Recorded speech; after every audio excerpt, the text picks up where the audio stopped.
เครื่องนี้เป็นเครื่องเติมบัตรนะคะเติมบัตรแล้วก็ใส่เงินไปเนาะบัตรอย่างนี้นะออสเตอร์การ์ดในการเดินทางเราสามารถเช็คยอดได้ว่าเราเหลือเท่าไหร่อย่างเงี้ยเช็คยอดเราเหลือเท่าไหร่นี่ก็คือบัตรออสเตอร์การ์ดสำหรับเดินทางในลอนดอนนะคะมันก็จะถูกซื้อเป็นตัววีคตัวเดือนตัวปีก็ได้เนาะมันทำง่ายมันจะมีบอกเอาไว้ไปโซนไหนนะคะทุกคนก็มาต่อคิวเป็นลักษณะนี้นะเราก็ไปช่องนะแต่ก็เดินไปพาสโฟมทรีนะคะ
นี่เราก็มาหลงนะคะ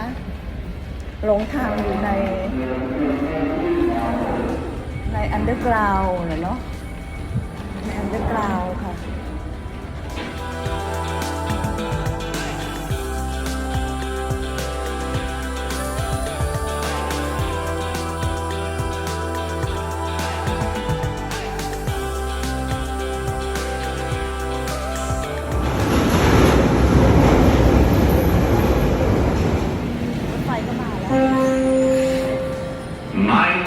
The gap is Monica. C'è la platform Monica. C'è la platform. Change left for Bakerloo, Circle and District Line. โอเคมาถึงได้นั่งแล้วจ้า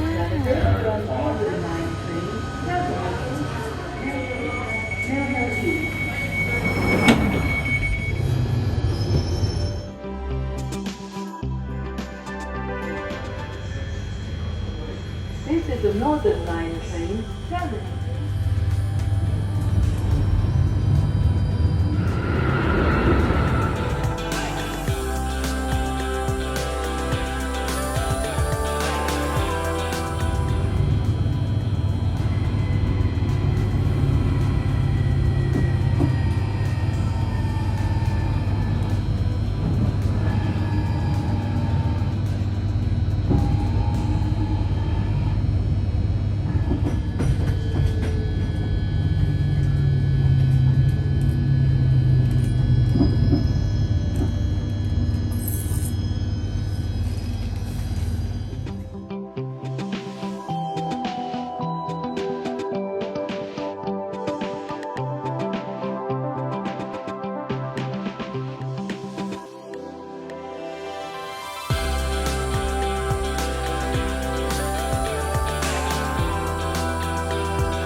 เน็ตไม่ได้เหรอ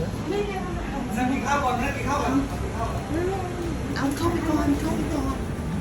ก็คือกล้วยนี่เองกล้วยเนี่ย ที่เป็นอาหารของช้างนี่แหละเขาก็เลยเอามาทำดูนะแต่นี้มันยาวไปใช่ไหมล่ะเราก็ตัดออกสักหน่อยนึงนะน้องกินแล้วก็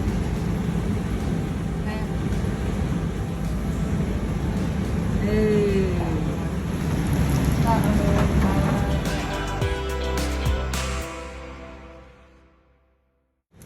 แค่นี้เองคุณ คุณต้องจับให้แน่นใหญ่ดิ้นไอ้ตัวเนี้ย จับตรงนี้ปุ๊บนะปุ๊บแล้วก็ลงกึ๊บแค่เนี้ย จบเสร็จ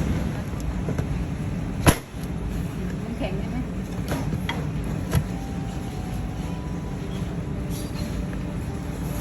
หมดไหมหมดแล้วก็เอาไปวางนะคะ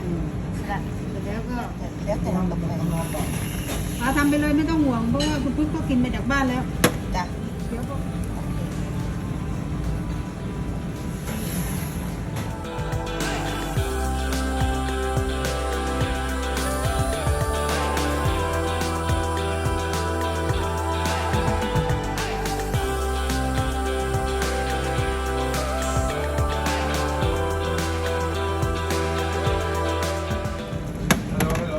เสร็จ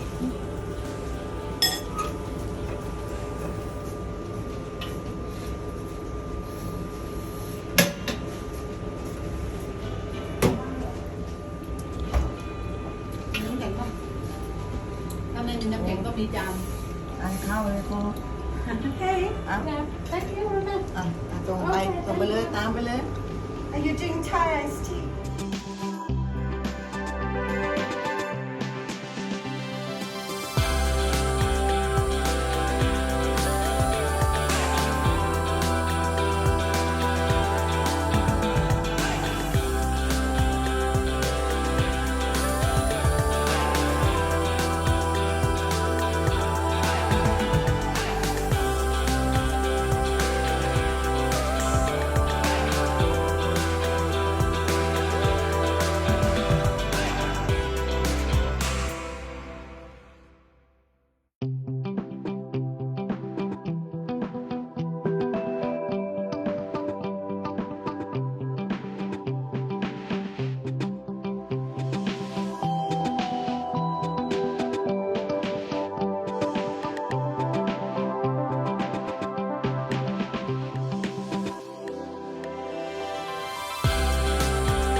บรรยากาศในฮุสตันนะคะเห็นไหมถืออันนี้ไหมเรามาดูว่าเราไป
ถึงแล้วฮุสตันเทรน E นะ